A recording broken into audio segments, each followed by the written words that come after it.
Hoy tenemos el gusto de conversar con la doctora Leticia Palomeque Cruz, reconocida académica, activista y defensora, comprometida con los derechos humanos y la equidad de género. Su extensa trayectoria incluye una labor constante en la sensibilización y defensa de sectores vulnerables. En esta entrevista abordaremos su visión, propuestas y perspectivas sobre los derechos humanos en nuestra región, en esta zona sureste del país. Doctora, muy buenas tardes. ¿Qué tal? Muy buenas tardes. Gracias por la oportunidad y el espacio que se me brinda para estar en este momento ante un auditorio importante y preocupado por temas como los que vamos a tratar en este programa. Nos enteramos, doctora, de su participación en una conferencia de derechos humanos con estudiantes de la Universidad Popular del Estado de Veracruz, aquí en el municipio de Las Chuapas, y cuando yo reviso su trayectoria profesional y académica, pues miren nada más ustedes, son más de 30 hojas. Pues la verdad que sí me impone, doctor, se lo quiero decir. Sin embargo, bueno, finalmente con mucho interés de conocer su opinión sobre la materia de derechos humanos, ¿cómo percibe usted, cómo observa usted, cuáles serían las principales problemáticas en materia de derechos humanos que estamos viviendo las personas del sureste del país? Gracias por la reflexión. Agradezco la distinción de mostrar pues toda esa hoja de vida que nos ha formado y que de alguna manera pues no es más que el compromiso que como parte de una sociedad estamos obligados a prepararnos y a mantenernos siempre actualizados en la línea que llevamos desde hace más de 30 años. Y respondiendo al tema de la problemática, hoy comentaba yo precisamente en la plática que tuve con un grupo importante, porque estuvieron personas reunidas de varios sectores, que los derechos humanos son un tema importante dentro de una sociedad y que el elemento de la dignidad es lo que hace que estos derechos sean respetados por lo que constituye un Estado. Es importante considerar que en la medida que un Estado de derecho, que un Estado democrático defiende, promueve y protege sus derechos humanos, en esa medida los está fortaleciendo.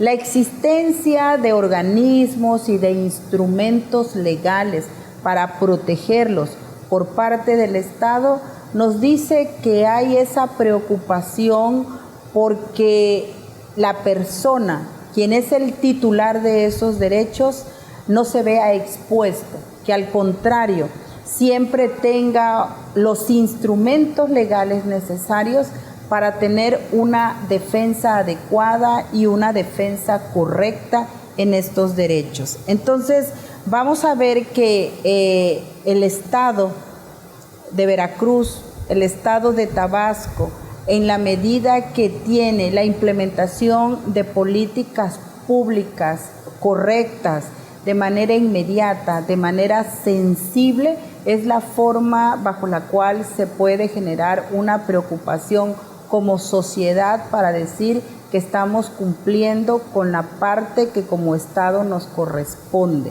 Esto es una preocupación de los estados y esta es una preocupación del sureste, y nosotros como académicos hemos observado que todo lo que implica generar acciones, instituciones y lineamientos necesarios, que hoy más que nunca los estados se están preocupando por esa protección. Eso es lo que necesitamos para que el ciudadano, para que la persona, repito, como titular de un derecho, tenga siempre los instrumentos para defender cuando se incurre en una violación. Y por eso puedo decir, por la parte de investigación y la parte académica que tenemos desde hace más de 15 años, que hoy los estados realmente están asumiendo con gran responsabilidad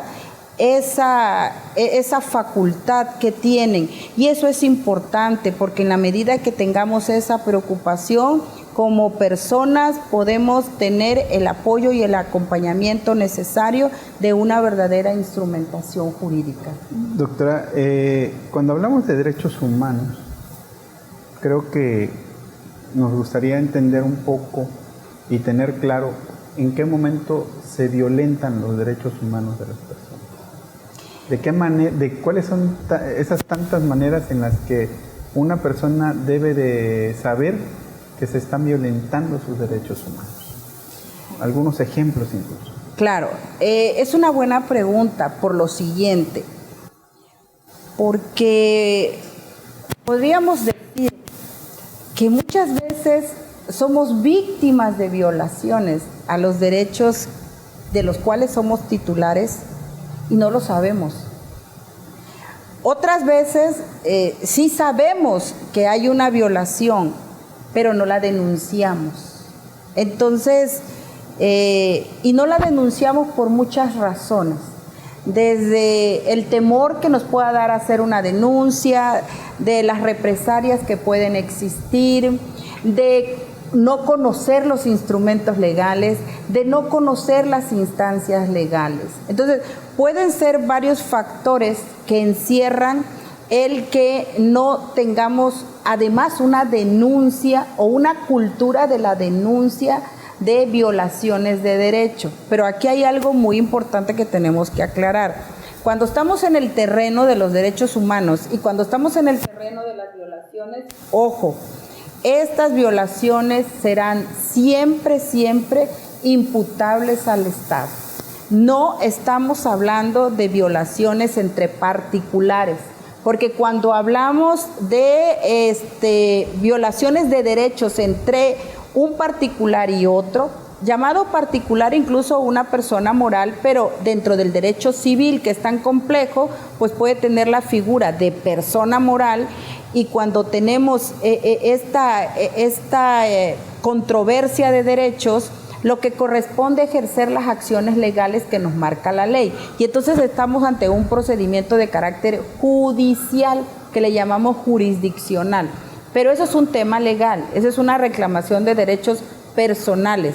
Ojo, cuando estamos ante la violación de un derecho humano, ya no estamos hablando de pedir la restitución de estos derechos a otro particular, ya estamos hablando de la restitución de un derecho, pero al Estado. Podemos decir, pero pues ¿cómo el Estado, si a lo mejor la violación viene del retraso en un procedimiento? Y vamos a pensar que quien está provocando el retraso en un procedimiento es una autoridad, por ejemplo, en materia fiscal. Y decir, bueno, si quien representa la materia de investigación, que es la Fiscalía, y es el responsable, ¿por qué tendría que tener imputación el Estado como tal si la figura va hacia esta representación? Y nosotros tendríamos que responder que el Estado siempre será responsable de una violación en mayor o menor medida que no tenga en los órganos de dirección, de administración o de gobierno a las personas correctas para administrar justicia o para hacer su trabajo como marca la norma. ¿Por qué el Estado es responsable de aquella afectación y de violación a derechos humanos que se hacen teniendo personas por acción o por omisión? Incluso aquel que no logra hacer su trabajo con la eficacia y la eficiencia y está representando a un órgano del Estado, es igualmente responsable el Estado, porque es su problema y es su responsabilidad el que no tenga los mejores hombres, las mejores mujeres ejerciendo los cargos que le corresponde.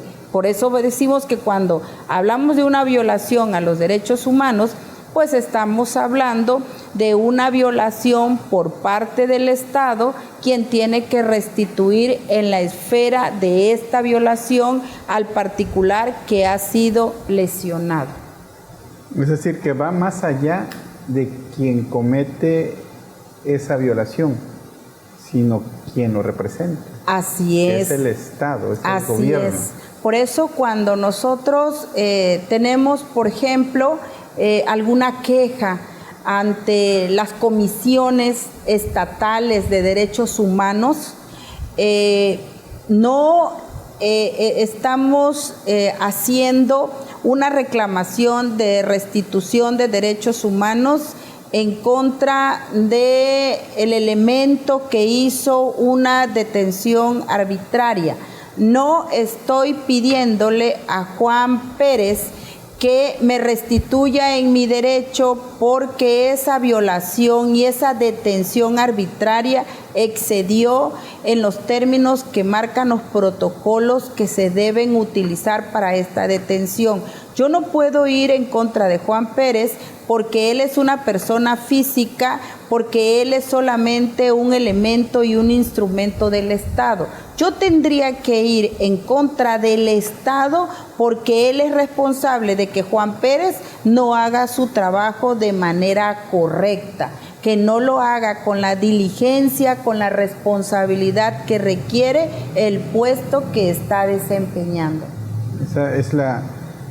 Y doctora, hoy en día hay mecanismos de defensa de derechos humanos, incluso instrumentados por el mismo Estado, por el mismo gobierno.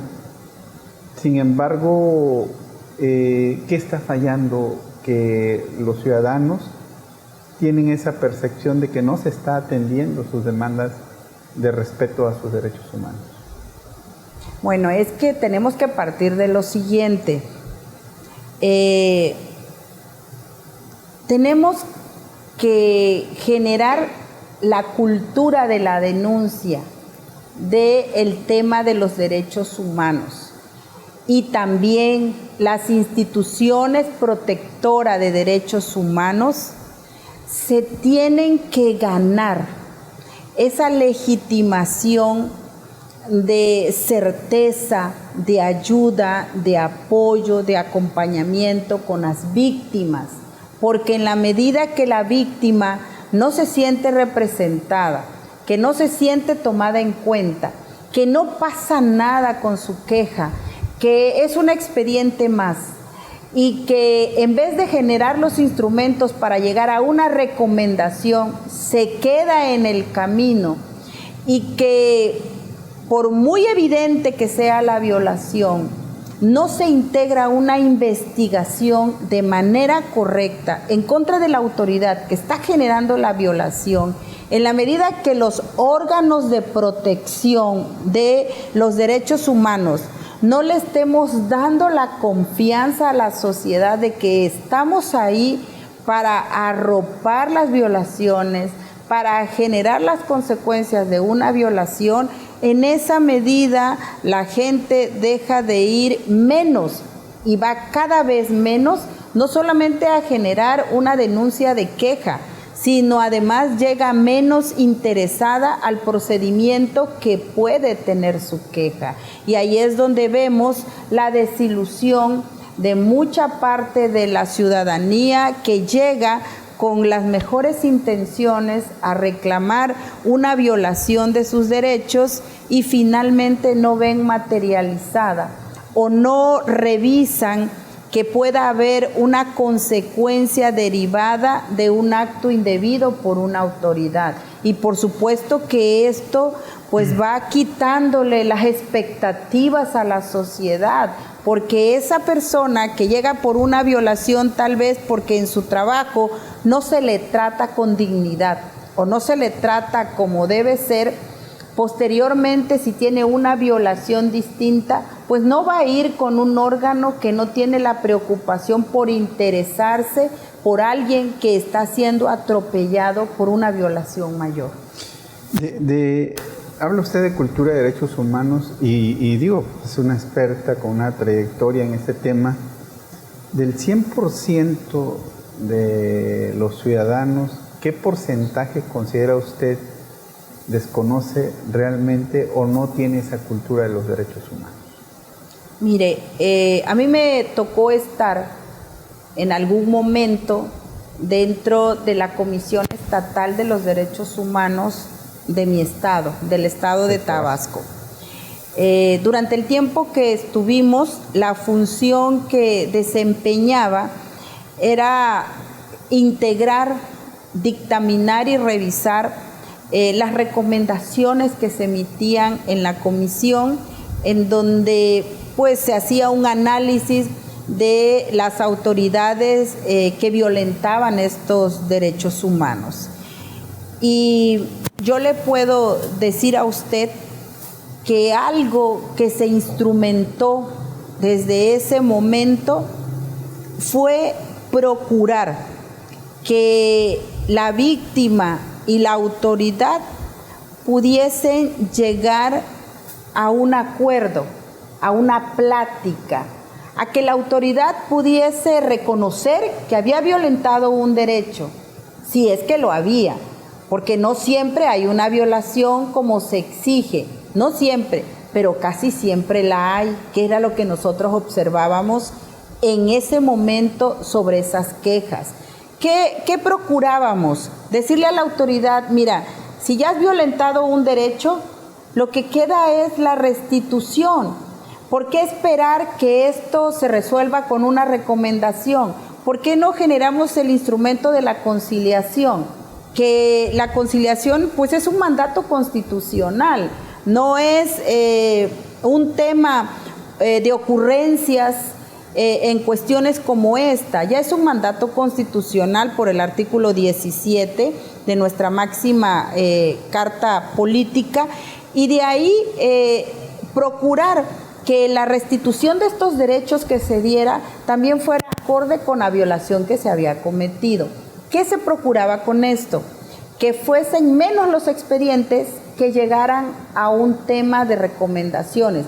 Pero ojo, no por proteger a la autoridad que había violentado un derecho, sino por tratar de restituir lo más pronto posible un derecho a la víctima. Y si ese derecho se podía restituir dentro de los 5 o 6 meses, a esperar 2 o 3 años de integrar una recomendación, pues entonces era una atención inmediata.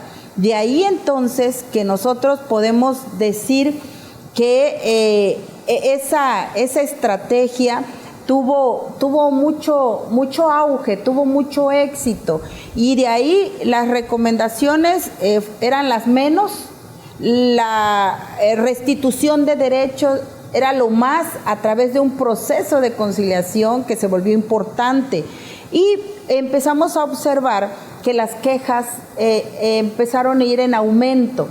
¿Qué quiere decir esto? Que la gente empezó a creer un poco más en que sí se escuchaba a la autoridad y se escuchaba a la víctima, que sí había un acercamiento y que sí se hacía justicia. Nosotros estamos acostumbrados por tradición en el sistema de legalidad a llamarle justicia a todo lo que implica una sanción. Entonces no estamos acostumbrados a que si tú haces una denuncia, pues pueda llevarse a cabo un arreglo sin que esté sancionada la conducta. Entonces esto creo que en su momento generó una mayor cercanía de certeza y de credibilidad, y entonces pues ahí las las quejas a elevarse un poco más. ¿En qué número? En un número importante. Yo pudiera decir que del número que iniciamos mensual, que hacíamos unos cortes, observábamos que el porcentaje iba entre el 20 y el 30%. Y eso ya era importante. ¿Por qué? Porque entonces la autoridad, porque el Estado se empieza a preocupar. Se empieza a preocupar porque dices, bueno, quiere decir que entre mayor cantidad de quejas por violaciones a derechos humanos existen, entonces algo está pasando al interior de una institución. Y cuando tenemos una autoridad responsable, entonces sí se empieza a preocupar por lo que pueda estar pasando. Porque aumenta el número de denuncias, ¿no? Como en este caso. Y precisamente yo le quería preguntar por esa experiencia, porque en ese marco de una falta de cultura ciudadana en materia de derechos humanos, ¿qué tanto el 100% de los casos de violaciones a los derechos humanos que podrían estar ocurriendo no llegan a la denuncia? Es que, mire, le voy a hacer una comparación que al principio pudiera pensarse que son ejemplos separados, pero cuando concluya llegaré a ese punto. Hoy comentaba yo que el tema de la violencia, si alguien me pregunta en números, ¿cuál es mayor, la violencia física o la violencia psicológica? Por la experiencia académica que traigo dentro de la administración central. Y yo les decía algo como esto. Yo conozco la violencia física en función a las marcas que puede dejar en un cuerpo y porque son visibles algunas, otras no, pero se manifiestan en la persona, pero la violencia psicológica no. Entonces, ese es más preocupante porque es una violencia en silencio y causa más daño y puede llevar desde una agresión hasta un suicidio y hasta un homicidio. O sea, son las consecuencias como se van desencadenando. Si yo dijera qué violencia es la que más se da, definitivamente es la física. Pero lo preocupante es la violencia psicológica, que no tengo cómo medirla muchas de las veces.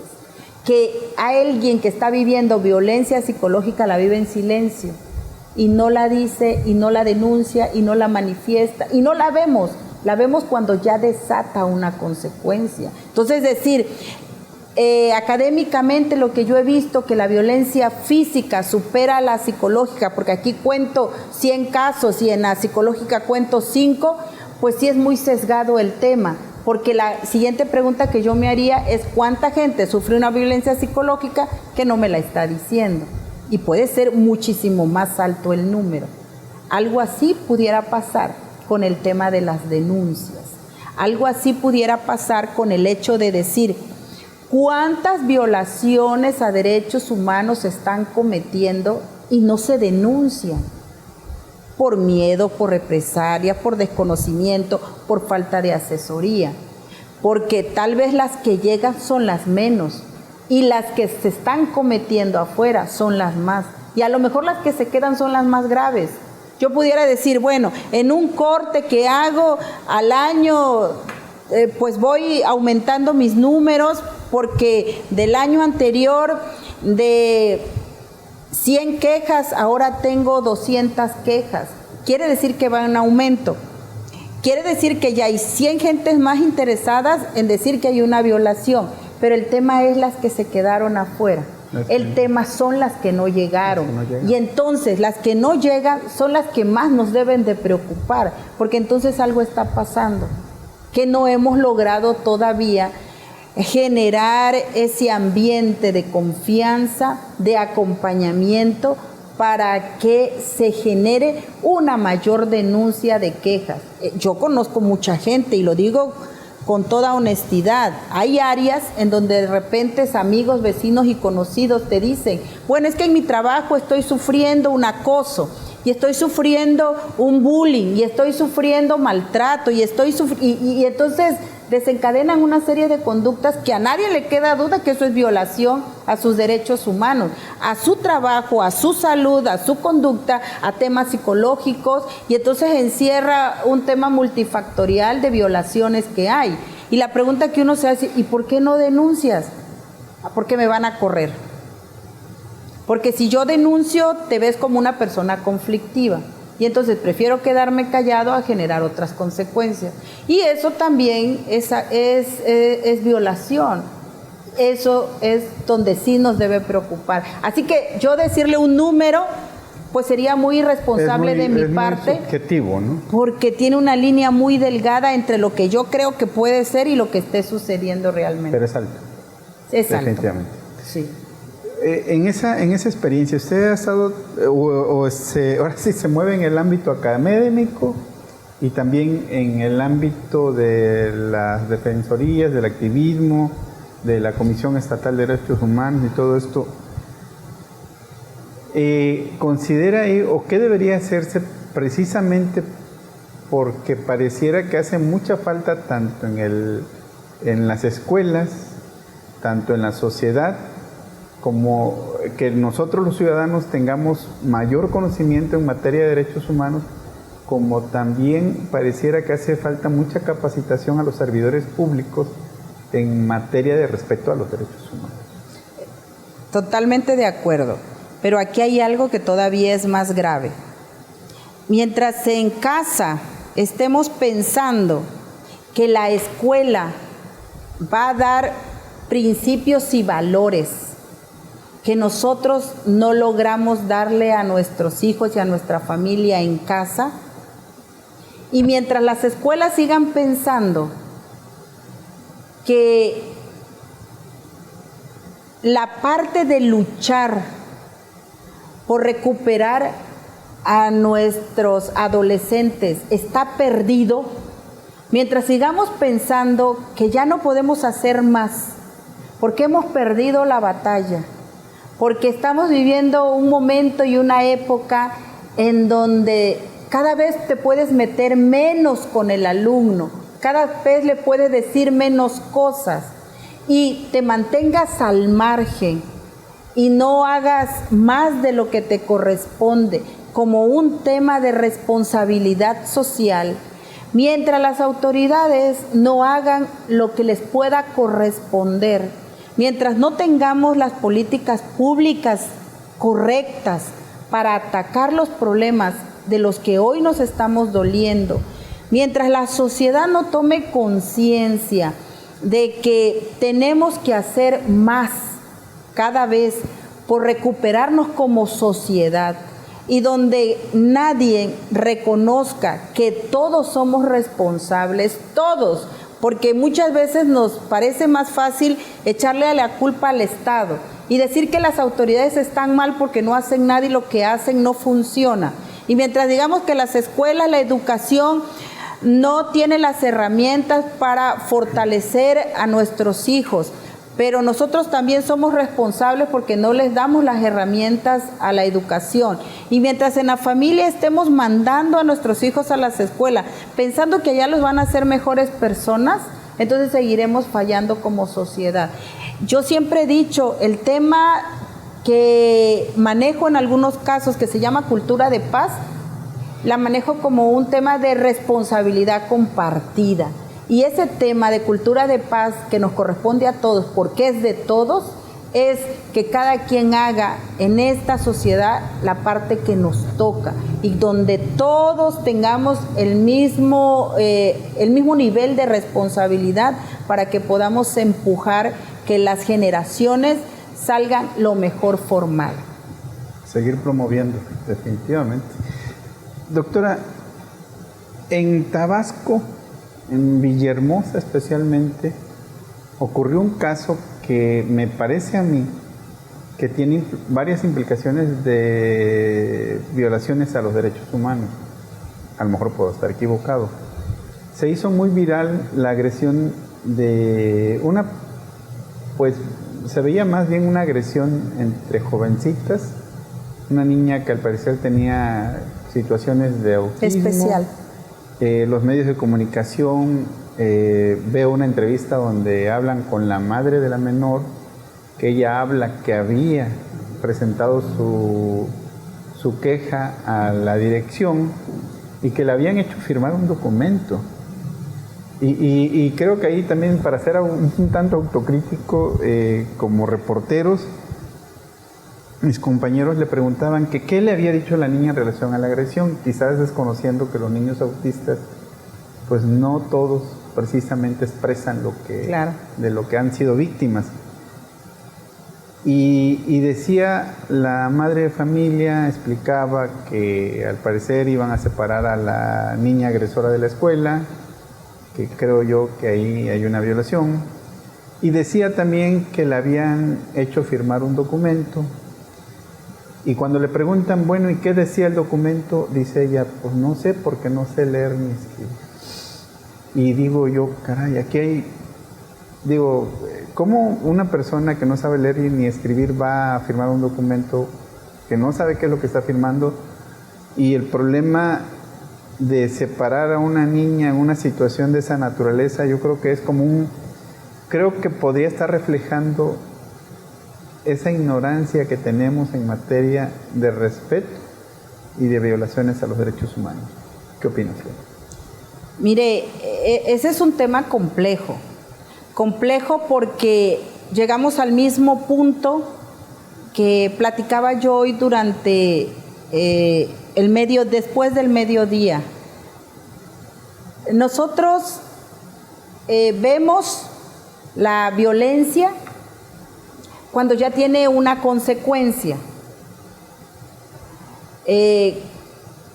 pero cuando se puede ser preventivo, ojo, preventivo, sobre los temas de violencia, muchas veces no tenemos la habilidad o la capacidad de verla. Y otras de las veces, aunque se vea, pues no se actúa. Y ahí es donde somos por omisión o por acción. ¿Y por qué digo que este tema es complejo? Porque cada quien tiene una versión. La versión de los padres de quien agrede, la versión de quienes son agredidos y la versión institucional. Pero hay otra, que es la versión de los medios. ¿Y qué quiero decir con esto? Que sin tomar punto a favor por alguno de los involucrados, quiero resumirlo de la siguiente manera. En la medida de que las instituciones de educación no pongamos mayor atención a las alertas que se nos están presentando, entonces a las consecuencias desafortunadamente nos marcan de una forma negativa dentro del sistema educativo.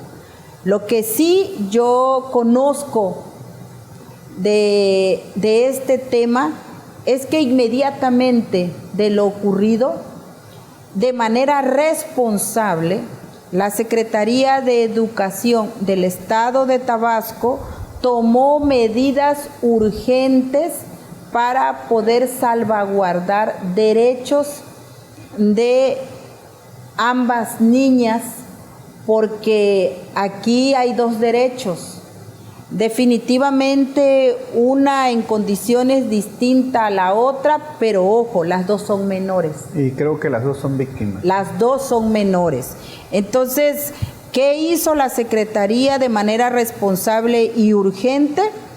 Dictar las medidas necesarias para fincar las responsabilidades con quien resultaran en estos casos los profesores, que repito, son temas que se debieron prevenir, porque volvemos al tema de la violencia. La violencia no se desata inmediatamente que sufre una consecuencia. Hay violencia que tiene etapas y desafortunadamente si las vemos y no actuamos, somos igualmente responsables. Y eso es lo que se está deslindando con las investigaciones que se encuentran ya formuladas en contra de quienes resulten responsables de estos actos de agresiones que se generaron. En ese sentido, doctora, usted habla y menciona esta de la parte preventiva, no haber prevenido. ¿Qué recomendaciones daría usted como experta que los ciudadanos debemos de tomar para prevenir y proteger de violaciones a los derechos humanos? Conocer los instrumentos legales, conocer cuáles son mis derechos, ojo, y después de conocer cuáles son mis derechos, saber cómo se tienen que proteger por parte del Estado.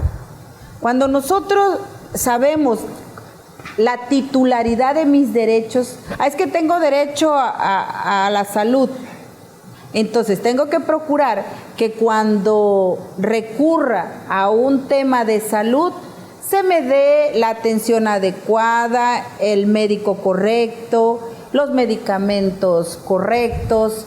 Y entonces, en la medida que vamos conociendo nuestros derechos, podemos exigirlos en esa medida. Entonces, ¿qué es lo que yo puedo decir? Nadie puede exigir lo que no conoce. Ese es el primer punto para que nosotros... Hay gente que puede decir, es que se me violentaron mis derechos. Y eso es muy común escucharlo. Ojo, ese es del común. Es que se me violentaron mis derechos. Y de repente yo le pregunto a la persona, ¿me puedes decir qué derechos se te violentaron? Pues no sé, pero yo creo que se me violentaron todos porque fui a pedir una consulta y no me voltearon a ver ni me miraron. Ah, bueno, es un derecho a la salud. Pues no sé cuál es. ¿Y qué hiciste? No, pues ahí fui, le grité y le dije y pues se dirigieron algunas conductas inapropiadas. Y la pregunta siguiente sería, ¿esa es una forma de buscar defender unos derechos? No, no es la correcta. Pero entonces sí tenemos que conocer cuáles son ellos, pues para poder exigirlos. Para poderlos exigir. También uno de los temas, doctora, que usted ha abordado y ha enfrentado es el tema de la equidad de género. Y en este tema, doctora, quisiera que usted nos pudiera comentar la violencia en contra de las mujeres, en qué situación se encuentra aquí en esta región y si los esquemas de protección han sido eficientes, si están funcionando. Respecto a esa pregunta, quiero ser muy objetiva. Y por objetiva quiero decir que quiero ser muy honesta. Uno de los graves problemas que tiene el tema de equidad de género en cuanto a la violencia es pensar que la violencia es exclusiva del género femenino. Y entonces estamos acostumbrados a que la denuncia y la cultura de la denuncia se hace por este género. Y que cuando el tema de la violencia se hace por el otro género o por los otros géneros que van saliendo, solemos no asociarla y solemos no darle la importancia ni la trascendencia. Y eso es incorrecto, porque la violencia de género no corresponde únicamente a las mujeres.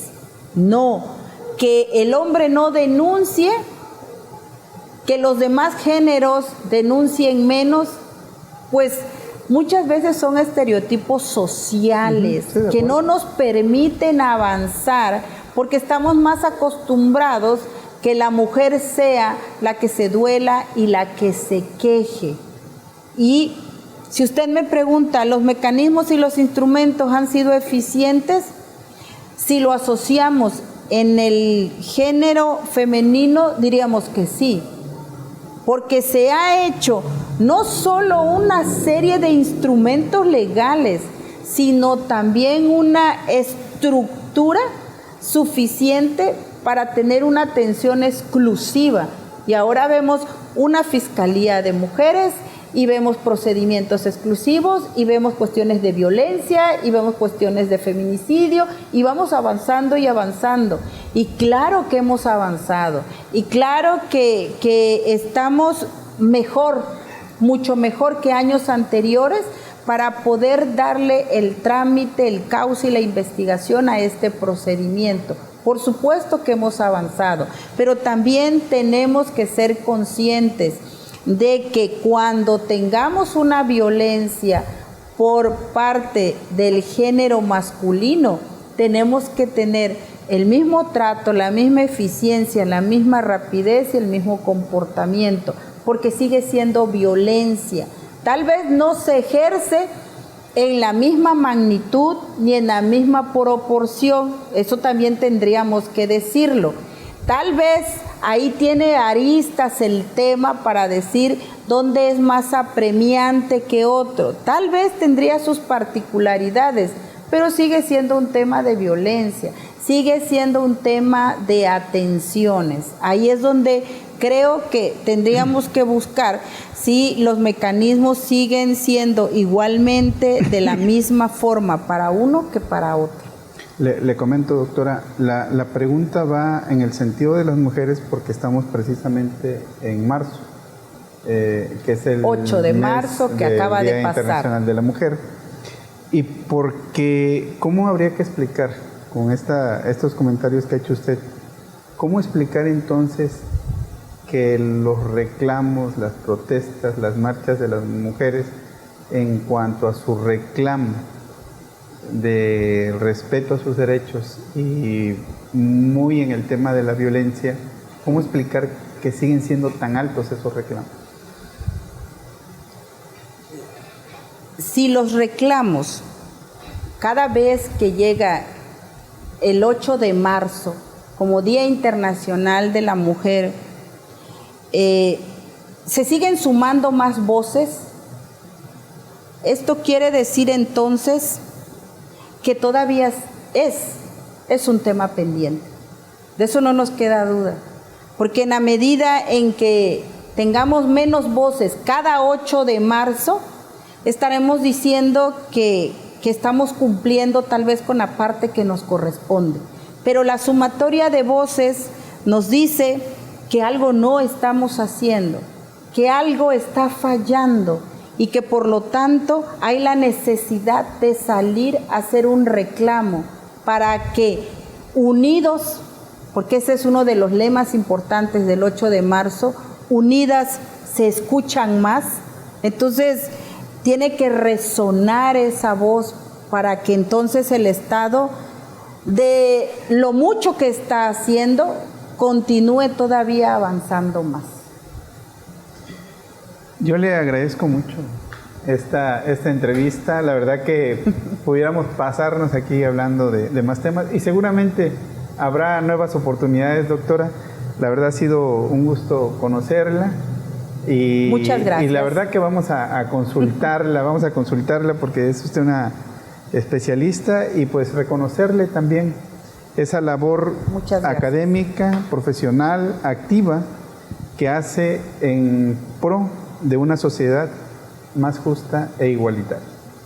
Muchas gracias. Muy amable y les agradecemos infinitamente nos hayan acompañado en esta conversación con la doctora Leticia Palomeque Cruz, reconocida académica, activista y defensora comprometida con los derechos humanos. Muy buenas noches.